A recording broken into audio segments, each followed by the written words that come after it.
Hey everybody, I'm the artist formerly known as the B.O.B.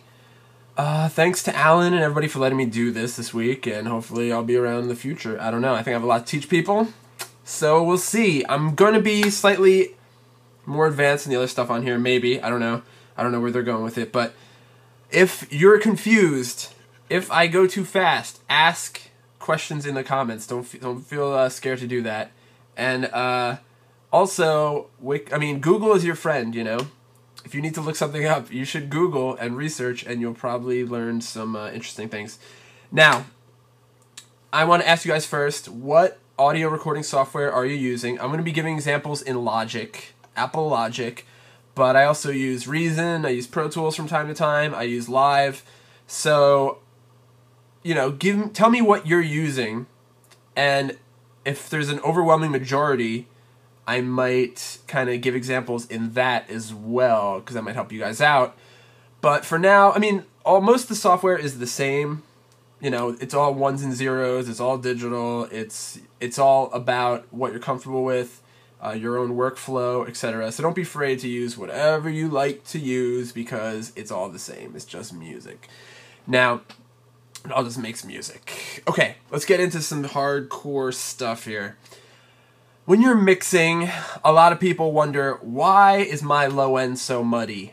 Why does it not sound as clear as professional recordings?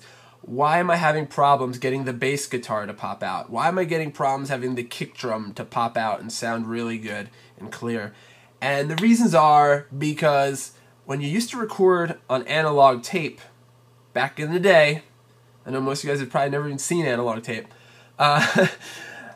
that was funny to me. Probably not to you guys. Okay. The analog tape used to roll off some of the bottom end naturally. That's just the makeup of the tape, what it used to do. It would just roll off some of the bottom end. And with digital, which is what you guys are using, everything is preserved. So that bottom end, that low end, that bass sound goes almost infinitely. It just keeps on going. I wouldn't say not infinitely, but infinitely as far as humans can hear. So what we have to do is get rid of the unnecessary bass stuff in a lot of instruments. You want to leave it for the bass guitar, you want to leave it for kick drum, you know, some other instruments down there that you want filling up the bass region. But I'm going to give you an example here for a song I'm working on for Alan. Here's a guitar part. Ooh, there we go. Okay, so we got that guitar part. If we look at it with this EQ, I'm going to enlarge this for you guys. If I put the analyzer on this EQ, these are all the frequencies. This is like the low frequencies. These are the mids.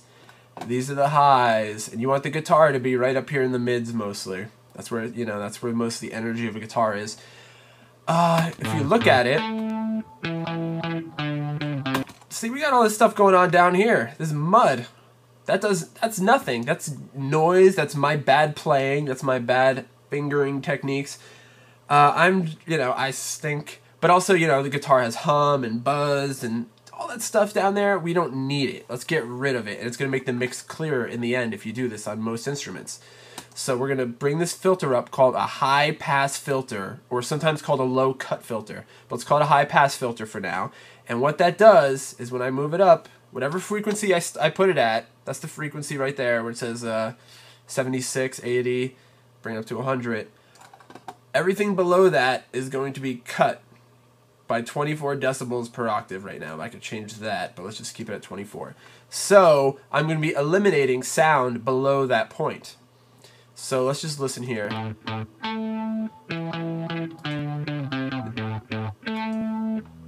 bypassing it, and I'm bringing it back.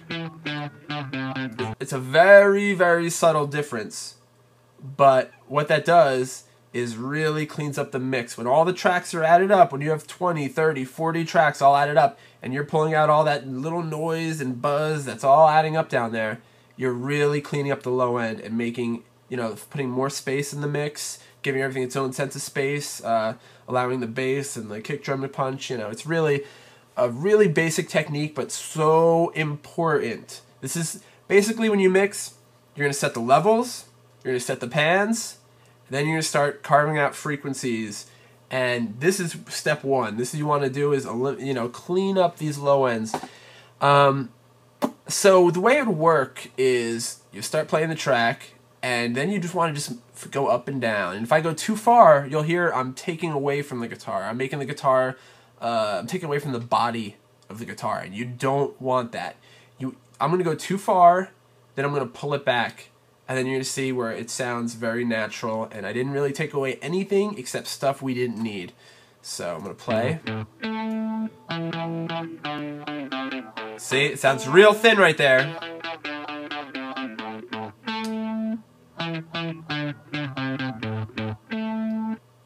And right about there, about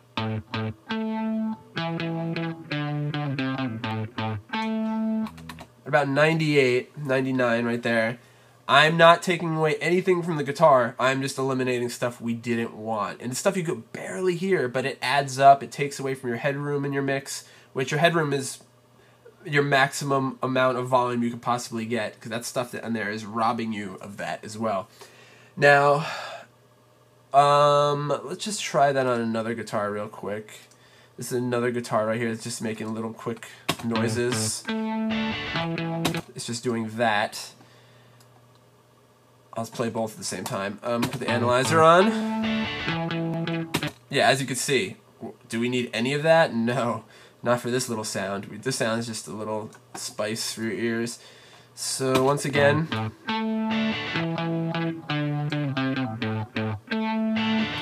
as you can see, having this filter on, that was almost a straight line before, and it just brought it way down.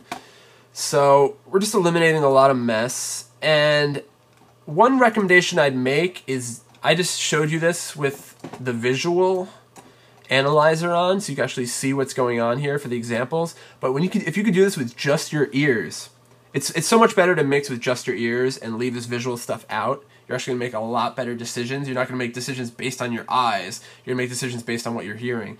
So if you have an EQ where you don't have the visual stuff, you might actually make some better decisions, I think. So that's basically mix tip number 1, is using the high pass filter. And just by filtering those two things out, just here. See, I made a lot more room for the bass guitar and the kick. And yeah, that's step 1 for mixing right there. Hope you guys learned something, and hopefully I'll see you next week.